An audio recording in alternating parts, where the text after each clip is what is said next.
Oi, meu nome é Kaique e eu vou falar sobre o porquê que Hobbes achava que a teologia não se misturava com a filosofia.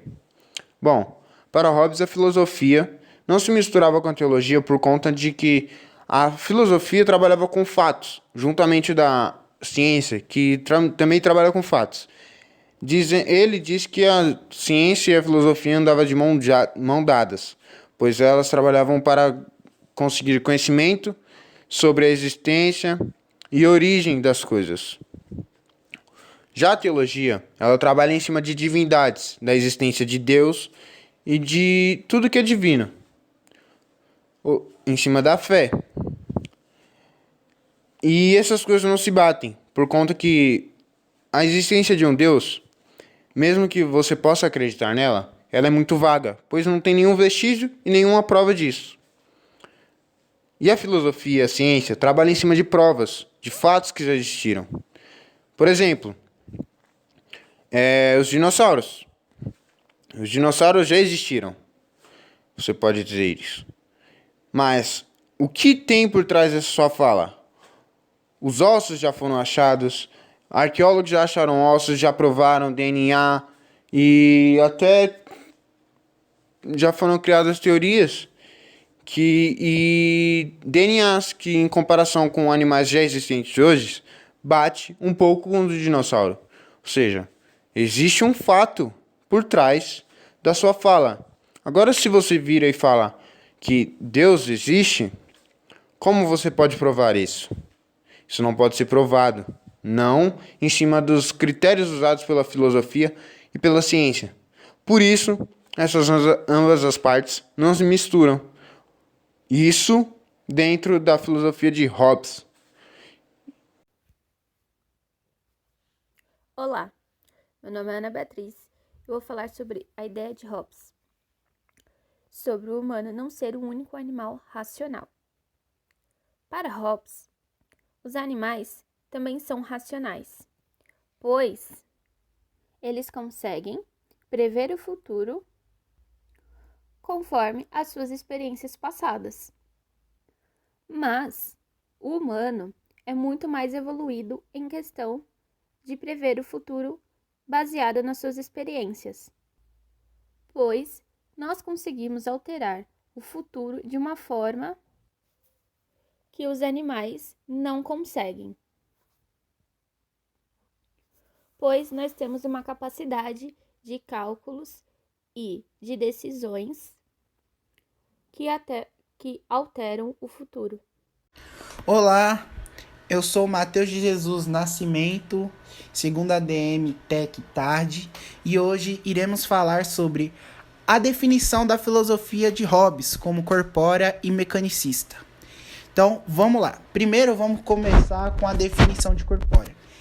Ele acredita que corpos são gerados, por isso são os únicos sobre os quais se pode raciocinar. De uma certa visão e compreensão, é possível a gente ver isso no próprio ser humano. O ser humano é um ser que ele é gerado, ele passa por um processo, é concebido e com aquilo ele adquire experiência, ele adquire ações, raciocínio desse momentos, né, que ele está vivendo. Ele adquire raciocínio e daquele raciocínio ele consegue fazer diversas coisas relacionado. Então, vemos isso no momento que uma criança nasce, no momento que um ser humano nasce, no momento que ele começa a entender as coisas, começa a andar, começa a adquirir experiência, começa a ver, começa a raciocinar. Então, eu acho que tem uma relação, tem a ver, não é algo sem sentido, mas sim algo que tem sentido, e por isso que Hobbes fala que essa filosofia é corpórea. E agora vamos falar sobre a filosofia mecanicista, definição dessa filosofia. Então vamos lá. Mecanicista porque somente um corpo pode sofrer uma ação, e nós vemos isso, nós vemos que só um corpo sofre uma ação por conta que, como vou dar um exemplo, um ser humano, ele faz uma ação, o ser humano sofre uma ação, o ser humano vê ações acontecendo. Então, no momento que o ser humano acorda, é uma ação, o momento que ele come, o momento que ele dorme, o momento que ele descansa, o momento que ele age. Então, só como tá aqui, somente um corpo sofre uma ação. E a gente vê esse exemplo. Essas são as filosofias, né, e as definições que podemos ver de Hobbes sobre o assunto.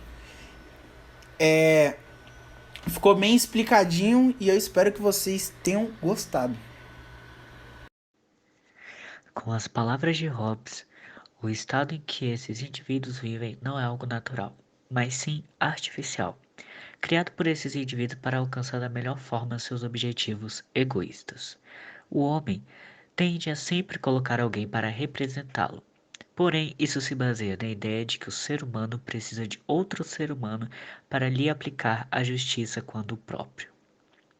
Exceder os limites do primeiro bem, tal como foi dito anteriormente, fazendo assim com que a vontade de uma só pessoa seja feita, ou de uma assembleia de pessoas, e como nosso filósofo diria, Leviatã. Hobbes discorda da posição aristotélica, que diz que o homem é um animal político. Ele acredita que cada homem é diferente do outro e que a vida social é definida pelo egoísmo dessa diferença e pela convenção da convivência em grupo. Oi, eu sou o Eric e eu vou falar um pouco sobre o que o filósofo Hobbes pensava sobre bem e mal. Hobbes dizia que as emoções, tais como o amor, o ódio, a raiva, a felicidade, o próprio querer do ser humano e a dor, são movimentos e nenhum pode ser classificado como sendo bom ou ruim. Sendo assim, não existe bem ou mal. Isso se dá pelo fato de que cada emoção é relativa. A própria ideia de bem e mal é relativa. O bem é geralmente aquilo que a pessoa busca, que ela quer estar por perto, e o mal é aquilo que a pessoa foge. E por não podermos dizer tal motivo das pessoas fugirem ou se aproximarem das coisas, cada um se afasta ou aproxima-se de coisas diferentes. Assim não podemos fazer distinção de bem ou mal. Mas ainda assim, ele dizia que deve ser levado em conta um bem primordial, um primeiro bem, o bem da vida, o cuidado com aquilo que não se deve ser tirado, a vida em si. Hobbes dizia que a conservação da vida é o primeiro bem, algo que, independente do movimento, no caso as emoções, independente das emoções, não deveria ser alterado, de modo que esse primeiro bem é a conservação da vida. O contrário disso seria a morte, como o primeiro mal, eu diria. Agora, nosso aluno Cassiel vai falar um pouco sobre como era o Estado na visão do filósofo Hobbes.